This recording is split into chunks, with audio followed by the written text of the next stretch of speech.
Today we're doing a commercial inspection of a person who's buying a restaurant, and we're looking at the inspection of it to see what kind of condition it is.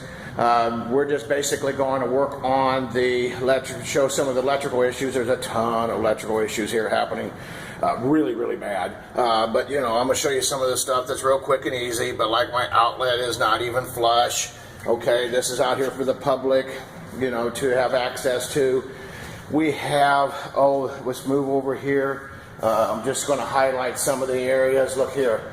How safe do you think this is? Not much, I'll say that. This is why we get these kind of inspections, so we kind of know how much money we're going to spend. Look at this right here. I want to show you this. So what do you think? You think these outlet boxes are supposed to be this loose? Well, that ain't the only one. That's one there too.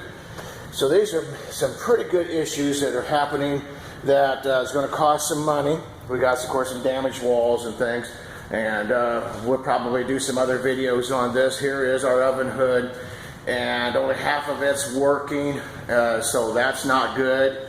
None of the electrical is working in a lot of the areas, outlets and such. And, I want to show you this. I got to show you this. I can't tell you the name of this old building, but I think you might be able to tell by some of the grease. Look at this grease in here. Look at that grease. You think that grease is inside that electrical panel box? And how safe do you think grease is inside of electrical? Not good. Not good at all. But anyway, folks, these are just some of the several things that we're seeing here. And if you guys or you know anybody is needing a commercial inspection, we are certified to do all commercial buildings. This one here is going to be a great restaurant someday, and I look forward to eating here.